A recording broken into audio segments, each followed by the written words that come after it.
Iobami, please stop. Her once firm voice came in a whisper, betraying her as his lips lingered near her neck, his both hands grabbing her round but cheeks. You know you want this. Ifemi, his voice coaxed his strong arms, suddenly grabbing her butt and squeezing them as a moan involuntarily escaped her lips. Let me make you feel like a woman. Let me show you what you are missing. His deep voice came again as he suddenly dropped on his knees, untying her white garments as her knees grew weak. She wanted to fight him off, but her body was slowly giving in. Soon Ojaloo was standing fully naked before him. You are more than just a goddess, he praised her, eyes wide in lust and love for her. No, this is wrong, she said, suddenly coming back to her senses as the warning of the gods sounded in her head in many voices. She quickly grabbed her clothes on the ground, trying to fix them on, and almost immediately Iobami, who was still kneeling, made a move, sticking out his long tongue as he licked her bare laps and grabbed her buttocks tight, lifting her up a bit as his lips and tongue searched in between her legs. Waves of sensation hitting her hard as it was the first time a man was touching her, her garments still in her hands as she struggled to wear them back and fight the pleasure building up in her now weak body. No. She screamed, using her last strength to push Iobami down as he lay on the floor lustily, even as pains ran through his head, a stain of blood visible on his head, as the push was really heavy. She quickly slipped her hands into her clothes and tied her knot like nothing happened. I warned you, she said, looking at the man, her heart beats for still laying down at the powers of her strong arms. I am sorry, she found her voice whispering as she made for the doorway, but to her surprise Iobami got up, taking her unannounced, and like a lion flagging her face down, she hit her head heavily on the wooden door, staggering to gain herself as he pounced on her again, threw fists at her, and she fell down on her knees, blood streaming down her face. He quickly grabbed her neck, knowing she is not just an ordinary girl, she possesses the powers of a god, which is now weakened because of her inability to stop her heart from loving him, making sure she can't breathe as she struggles with him to get his firm grip on her neck. But his strong grip was making it difficult for her to breathe, and in a few seconds she passed out. If I can't have you, no one will, not even the gods, Iobami said, losing his shorts and getting off them quickly, going down and grabbing the knots on Ojaloo clothes as he untied it again. Picking her up from the floor and laying her down on his bed, in her full glory his lips went for her nipples as she lay unconscious and oblivious to his touches. Moaning as he sucked on both breasts, interchanging his attentions. Biting deeply into her skin with his teeth. This is a mark of my love, Ojaloo Ifemi, he said to the woman lying half dead on his bed, yet he was bent on having her with or without her consent. He couldn't wait anymore as he spread her legs as wide as they could and made his way into her tight holes. As he tried to get himself into her, he was obstructed by her hymen. She had been a virgin all this while, but today ends it all. He pushed harder as he broke her hymen, blood dropping as he moaned, and grabbed her buttocks to meet his rhythm going in and out of her. She was so tight on him, gripping his mantle like it was just meant to be there. Every rhythm brings him closer to cloud nine, as he moaned louder and went faster, his body shaking violently as he shot his seeds into her. Yet he didn't stop, he lay on her, still managing a slow pace going in and out of her as Ojaloo opened her eyes, first figuring out her environment, and slowly the reality dawned on her. She has been raped by a man she loves the most. Laying in his bed as he wouldn't stop thrusting, tears dropped from the corners of her eyes as she couldn't find her voice yet. Iobami still staring at her wide open eyes and biting down on his lips as he longer had control of his body. You are so sweet, Ifemi, he said, calling her by the nickname he gave her. She turned her face away in shame, agonizing over what was happening to her. Her breast shaking up and down with every move. In her guilt and anger she found her body enjoying what was happening to her. In the heart of life, where the sacred drums spoke to the heavens and the winds carried the whispers of the gods, a child was born under the light of a full moon. Her name was Ojaloo, meaning one of great value, and from the moment she entered the world, it was clear she was no ordinary girl. Her family had long served the great Ojwa, the progenitor of the Yoruba people, a deity of creation, wisdom, and destiny. For centuries, her ancestors had been the keepers of Ojwa's shrine, a sacred lineage that bore both honor and sacrifice. Ojaloo's mother, Uwawand, was the priestess of the shrine, and her father, Adideo, a diviner who interpreted the Odu Ifa, the sacred verses that revealed the will of the gods. From the time Ojaloo could walk, she was taught the ways of the ancestors. She learned the songs that called the gods, the dances that pleased them, and the rituals that kept balance between the earthly and the divine. Her life was steeped in the traditions of the Yoruba people, her every action a reflection of her family's devotion to Ojwa. But Ojaloo was not like the other children of the village. While they played freely under the baobab tree, she spent her days in the shrine, her small hands sweeping the sacred courtyard, her voice reciting prayers in ancient tongues. The elders whispered among themselves that she had been touched by the gods. Her eyes, deep and piercing, seemed to see beyond the physical world, as though she could glimpse the threads of fate that bound all living things. On the eve of her 13th birthday, the divination bowl was brought out in a solemn ceremony. The village gathered under the sprawling branches of an iroko tree, the air thick with incense and anticipation. It was time to determine Ojaloo's destiny, for it was believed that Ojwa himself would speak through the Odu Ifa to reveal her path. As her father cast the sacred palm nuts and marked the patterns in the dust, a hush fell over the crowd. Adedeo's brow furrowed deeply as he interpreted the signs. When he finally spoke, his voice trembled with reverence. "The gods have chosen her," he said. "Ojaloo is to be the next guardian of Ojwa's shrine, the bridge between our world and the divine." The announcement was met with a collective gasp. Such a fate was both a blessing and a burden. It meant a life of dedication, bound by strict rituals and divine expectations. Ojaloo would never marry, never know the freedom of an ordinary life. Her existence would belong solely to the gods. Yet, Ojaloo did not falter. She knelt before the shrine, her heart steady and her spirit strong. "I accept the will of the gods," she said, her voice clear and unwavering. Her initiation was a journey of transformation. For 7 days, she fasted in solitude, her body cleansed of earthly desires. The elders adorned her in white garments, symbolizing purity, and her hair was shaved to signify her new beginning. She was given a staff carved with the symbols of Ojwa, a sacred object that would serve as her connection to the divine. Her training was rigorous. She learned the sacred incantations that could summon rain or quell storms, the dances that could invoke blessings or ward off curses. She was taught to interpret the Odu Ifa with precision, her father guiding her through the complex verses with patience and care. But the gods demanded more than knowledge, they demanded resilience. One night, during a festival to honor Ojwa, Ojaloo was tasked with walking barefoot across burning embers, a test of her faith and courage. As the flames licked at her skin, she chanted the names of the gods, her voice rising above the crackling fire. When she emerged unscathed, the villagers fell to their knees in awe, proclaiming her truly chosen. Years passed, and Ojaloo grew into a woman of grace and power. Her presence commanded respect, and her wisdom drew people from far and wide seeking guidance. Yet, her greatest trial was yet to come. One night, as she knelt in prayer before the shrine, a sudden gust of wind extinguished the lamps. The air grew thick, and a voice like thunder filled the room. "Ojaloo," it said, "you have served faithfully, but your heart carries a question. Speak." Trembling, Ojaloo bowed her head. "Great Ojwa, I do not doubt your will, but I wonder, why was I chosen? Why must I bear this path alone?" The voice softened, carrying a warmth that seemed to envelop her. "You are not alone, child. You are the vessel through which my wisdom flows. Through you, my people find peace, and the balance of the world is maintained. Yours is a path of sacrifice, but also of great purpose. You are the light in the darkness, the guardian of destiny." Tears streamed down her face as she felt the weight of the divine presence. She understood then that her life was not her own, but a gift to her people. Ojaloo's name became known in all part of Ilife and neighboring villages. She led the village through droughts and plagues, her prayers calling forth rain and healing. She resolved disputes with wisdom beyond her years, her words carrying the weight of the gods. Things were going smoothly for Ojaloo. Her life as the chosen guardian of Ojwa's shrine was filled with purpose and ritual, leaving no room for personal desires. Her beauty, radiant as the morning sun, was a sight to behold, but no young man in Ilife dared to approach her for matters of the heart. To the villagers, she was not just a woman but a goddess in human form, pure, untouchable, and consecrated to the gods. Ojaloo, for her part, was oblivious to their admiration. Her days were consumed by sacred duties, healing the sick with herbs and prayers, interpreting divine messages through the Odu Ifa, and leading rituals that kept the balance between the mortal and the divine. Her focus never wavered, her gaze fixed firmly on the path the gods had set before her. The men who did see her from afar trembled at the sight of her. To them, she was an unattainable being, a flame they dared not touch for fear of the gods' wrath. And so, Ojaloo remained above earthly matters, content in her devotion.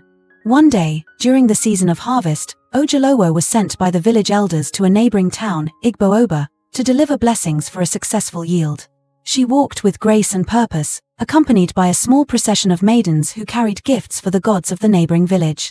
The people of Igbooba had heard of Ojaloo's reputation. They gathered in the village square to witness her arrival, awed by her presence.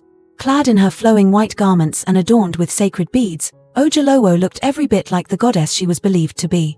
Among the crowd was Iobami, a young farmer whose strength and character had earned him the respect of his people. He was different from the men of life. Where others bowed their heads in submission at the sight of Ojaloo, Ayobami held her gaze, captivated not by her divinity but by her humanity. When their eyes met, the world around them seemed to fade. Ojaloo felt an unfamiliar stirring in her chest, a warmth that spread through her like sunlight breaking through the morning mist. Ayobami, on the other hand, was mesmerized by her aura, the perfect harmony of strength and vulnerability. Neither spoke, but the connection between them was undeniable.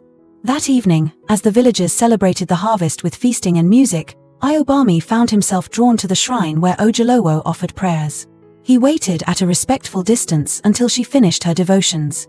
"I greet you, priestess," he said, his voice steady yet filled with reverence. Ojaloo turned, startled by his presence. "Why are you here?" she asked, her tone guarded. "The gods do not welcome uninvited visitors to their sacred space." "I mean no disrespect," Ayobami replied, bowing his head.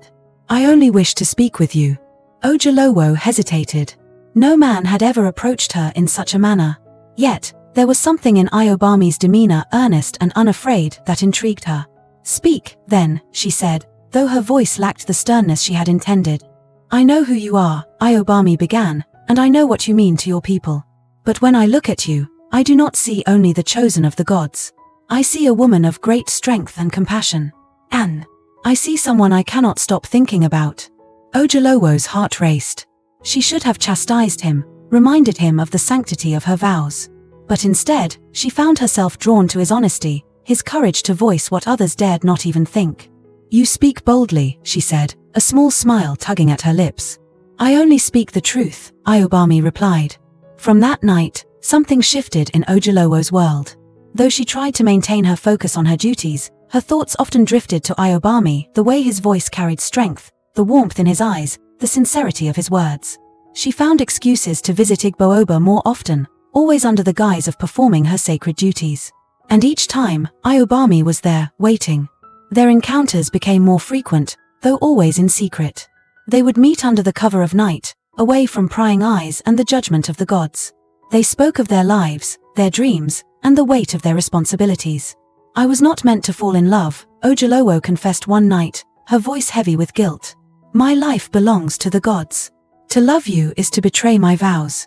And yet, here we are," Ayobami said gently. "If the gods did not want this, would they not have stopped it?" His words comforted her, but the fear of divine retribution lingered in her heart. Still, she could not deny the depth of her feelings. Ayobami awakened something in her she had never known, a longing to be seen, not as a vessel of the gods, but as a woman. Their love did not go unnoticed. The gods, ever watchful, sent a series of omens. The sacred lamp in the shrine flickered and died, the baobab tree near the village withered without reason, and a flock of birds circled ominously above life. One night, as Ojaloo knelt in prayer, the voice of Ojwa boomed through the shrine. "Ojaloo, my chosen, you tread a dangerous path. You were consecrated to me in purity, set apart from the desires of mortals. Yet, your heart strays. Do not let these feelings lead you to ruin, for the path of the gods is not one of compromise." Ojaloo wept, her heart torn between her duty and the man she had come to love. She knew the gods' patience was not infinite, yet the thought of abandoning Ayobami felt like severing a part of her soul. The following night, she met Ayobami for what she intended to be the last time. Under the moonlight, she told him of the gods' warning, her voice breaking with each word. "I cannot betray them," she said, tears streaming down her face. "This love we share, it was never meant to be." Ayobami took her hands in his grip firm yet gentle. "If the gods gave us the capacity to love, how can it be wrong? Ojaloo, I would forsake everything for you. Tell me what to do, and I will follow. Leave me alone, that is all you can do for me now," Ojaloo replied, her voice trembling but resolute. She pulled her hands away from his and turned her back to him. The weight of her decision pressed heavily on her chest, but she knew it was the only way. "Go back to your people in Igbooba," she continued, "we must not meet again." Ayobami stepped closer, his heart breaking. "Ojaloo," he began, but the sharpness of her next words stopped him. "Go, Ayobami," she said, her voice now firm and unyielding. "Do not make this harder than it already is. The gods will not forgive me if I stray further, and neither will I forgive myself." Ayobami stared at her, the fire in his heart dimming. "I will leave," he said at last, his voice low and filled with sorrow. "But know this, no distance, no decree of the gods, can make me stop loving you. I will carry you in my heart for all my days." Ojaloo did not respond. She clenched her fists, willing herself not to look at him as he turned and walked away. The sound of his retreating footsteps faded into the night, leaving her alone under the pale light of the moon. 4 weeks after her departure and never returning to Igbooba, Ojaloo threw herself into her duties, hoping the rituals and prayers would erase the memory of him. She worked tirelessly, tending to the sick, overseeing sacrifices, and leading ceremonies to honor the gods. But her heart was no longer in harmony with her purpose. The gods, who had once favored her, began to show signs of displeasure. The sacred streams around Ilife dried up, the crops grew sparse, and a sense of unease settled over the village. The elders noticed these omens and grew concerned, suspecting that Ojaloo's heart was no longer pure. "Ojaloo," one of the elders said during a gathering, "the gods have shown us signs of their discontent. We must ask, have you faltered in your vows?" Ojaloo felt the weight of their gazes, but she refused to admit the truth. "I have done nothing but serve the gods with all my heart," she lied, her voice steady though her soul trembled. The elders exchanged wary looks but said nothing further. Still, the whispers began, spreading like wildfire through the village. Some accused Ojaloo of losing favor with the gods, while others defended her, believing the omens to be a test of their collective faith. Iobami had tried to move on. He worked in the fields, tending to his crops and avoiding the thoughts of the woman he could never have. But the pull of Ojaloo was too strong. He dreamed of her every night, her voice calling to him like the winds through the trees. One fateful evening, Iobami made a decision. He would not live his life in regret. The gods had brought Ojaloo into his life for a reason, and if they meant to punish him for loving her, so be it. Under the cover of darkness, Iobami set out for Ilife. When he arrived, the village was eerily quiet, the tension of the gods' displeasure hanging thick in the air. He made his way to the shrine where he knew Ojaloo would be. Ojaloo was kneeling before the altar, her hands clasped tightly in prayer. She begged the gods for forgiveness, for guidance, and for the strength to continue her path. "Ojaloo," Iobami's voice broke the silence, startling her. She turned, her eyes widening in disbelief. "What are you doing here?" she whispered, rising to her feet. "I told you to leave me alone." "I couldn't stay away," Iobami confessed, stepping closer. "I love you, Ojaloo. I will not let fear of the gods keep us apart." Ojaloo's heart raced as conflicting emotions tore through her. "You are a fool," she said, though her voice lacked conviction. "You have put yourself in danger by coming here." "I would face any danger for you," Iobami replied. "Even the gods themselves." As if in response, the air around them grew heavy, and the flickering flames of the shrine's lamps rose unnaturally high. A deep, resonant voice filled the room, shaking the very walls. "Ojaloo, my chosen," the voice of Ojwa thundered, "you have allowed your heart to stray, and now you stand at the edge of ruin. Will you forsake your vows for this mortal man, or will you fulfill your destiny?" Ojaloo fell to her knees, tears streaming down her face. "Great Ojwa," she cried, "I have served you all my life. But my heart is no longer my own." The voice of the god softened, though it still carried immense power. "The path of the gods is not easy, Ojaloo. To choose love over duty is to sever the bond between you and the divine. If you take this path, you will be cast out, your name stripped from the sacred lineage. But if you remain faithful, your people will prosper, and your soul will find eternal peace." Iobami knelt beside her, taking her hand. "Do not let them decide your fate, Ojaloo. Choose for yourself, not for the gods, not for the people. Choose what makes your heart whole."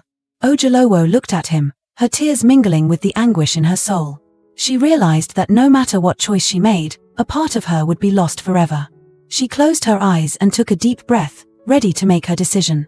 "I will serve the great Ojwa with all my heart, body, and soul," Ojaloo said, her voice trembling as tears streamed down her face. She couldn't bring herself to look at Iobami, knowing the pain her words would bring.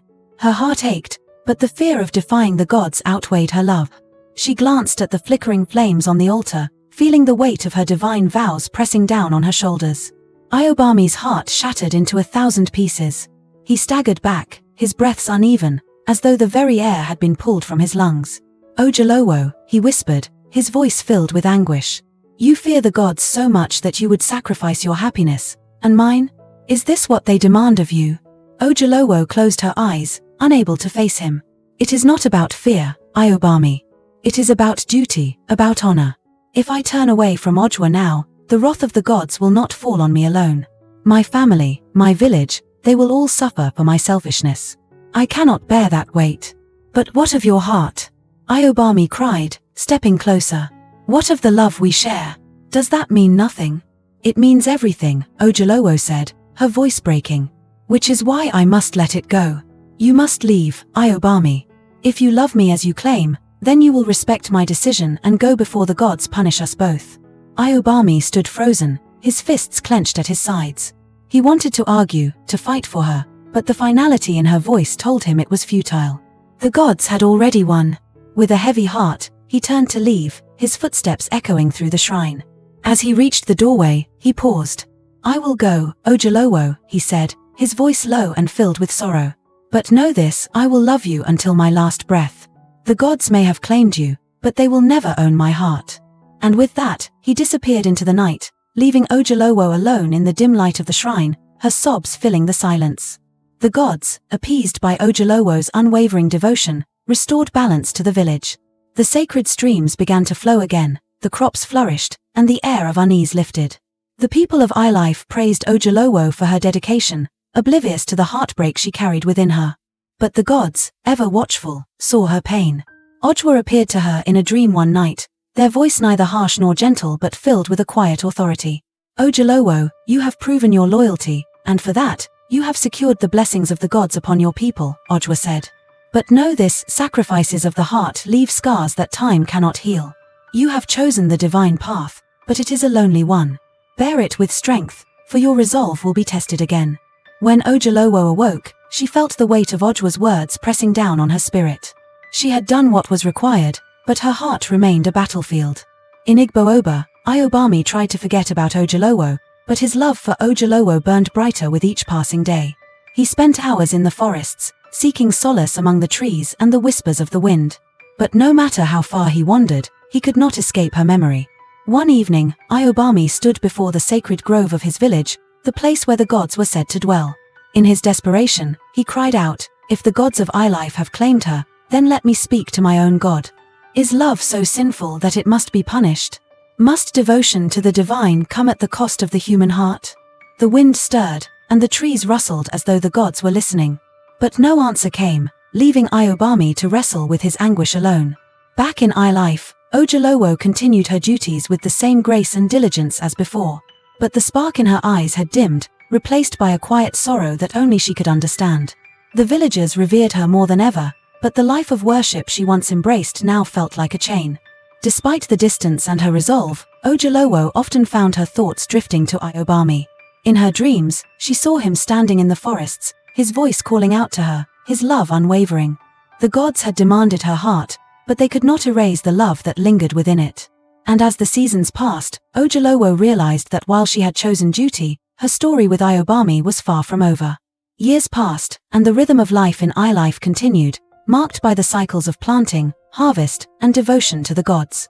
Ojaloo grew more respected in the community, her life dedicated to serving Ojwa. Yet, beneath her poised demeanor, she carried the weight of unspoken sorrow, a burden she bore alone. When tragedy struck, it came like a quiet storm, eroding the foundations of her world. Her father, a stalwart figure in her life and her most vocal supporter, fell ill. Despite her prayers, rituals, and offerings, the gods called him to the ancestral realm. His death was a blow to Ojaloo's spirit, but she found solace in her mother, who stood as a pillar of strength. However, as if bound by an invisible cord, her mother's health began to decline shortly after. The village whispered that their souls were tied, and one could not exist without the other. Within weeks, her mother passed away, leaving Ojaloo orphaned and without the people who had encouraged her most. The loss of her parents left Ojaloo adrift. Though the villagers revered her, their reverence created a wall rather than a bridge. None dared to comfort her beyond the formalities of tradition, and her isolation deepened. Night after night, she knelt before the altar, praying not only for strength but also for clarity. Great Ojwa, she whispered, her voice trembling. You have taken my parents, the anchors of my life. I remain your servant, but my spirit is weary. Guide me, for I do not know how much more I can bear. But the gods were silent. In the quiet of her solitude, her mind wandered to Iobami. She hadn't seen or heard from him since that fateful night years ago, yet his words lingered in her heart. If the gods gave us the capacity to love, how can it be wrong? One morning, Ojaloo was performing her usual duties at the village market, overseeing the distribution of food offerings meant for the shrine. The air was crisp, filled with the scent of fresh produce and dried herbs. As she moved through the bustling crowd, she felt an odd sensation, a tingling awareness she couldn't explain. She turned and froze. There, across the marketplace, stood Ayobami. He was older now, his shoulders broader, his face marked by the trials of life. Yet his eyes held the same intensity, the same warmth, that had captivated her all those years ago. He stood still, his gaze locked on hers, as though the world around them had vanished. Ojaloo's heart raced. She wanted to look away, to flee, but her feet were rooted to the ground. Memories flooded her mind, his touch, his words, his love. Ayobami moved through the crowd, each step deliberate. When he finally reached her, he bowed slightly, a gesture of respect that was tinged with the intimacy of their shared history. "Ojaloo," he said, his voice soft but steady. "It has been too long." "What are you doing here?" she asked, her voice a mixture of surprise and fear. "I came to trade," he said simply, though the look in his eyes betrayed a deeper purpose. "But perhaps the gods have led me here for another reason." Ojaloo clenched her fists, willing herself to remain composed. "The gods have given their commands, Ayobami. You should not have come. And yet here I am," he said. "Tell me, Ojaloo, has your heart truly forgotten me?" She opened her mouth to respond but found herself unable to speak. The years of separation had not dulled her feelings for him. If anything, they had only grown stronger. "You must leave," she said finally, her voice barely above a whisper. "We cannot disturb the balance again." Ayobami looked at her for a long moment before nodding. "I will leave, if that is what you truly want. But know this, I have never stopped loving you, and I never will." He turned and disappeared into the crowd, leaving Ojaloo standing alone once more. That night, as Ojaloo knelt before the altar, she felt a stirring in the air, a presence she could not ignore. The flames of the shrine flickered wildly, and a voice filled the room. "Ojaloo," it said, deep and resonant. "The path of the gods is not without trials. Your heart wavers, and your soul is at a crossroads. Will you forsake your vows, or will you reaffirm your dedication to the divine?" Ojaloo trembled, her hands clasped tightly. "Great Ojwa, I have given you my life. But my heart is still tethered to a man I cannot forget. Tell me what to do, for I cannot bear this torment." The voice grew quieter but no less powerful. "To serve the gods is to transcend mortal desires. Yet, to deny the truth of the heart is to live in shadow. The choice is yours, Ojaloo. But remember, every choice bears a consequence." The flames steadied, and the presence faded, leaving Ojaloo in silence. She bowed her head, tears streaming down her face. For the first time in her life, the certainty she had always felt was gone, replaced by a tumult of emotions she could no longer suppress. The days that followed were filled with unrest. Ojaloo carried out her duties, but her mind and heart were in turmoil. She began to question everything, the gods, her vows, her purpose.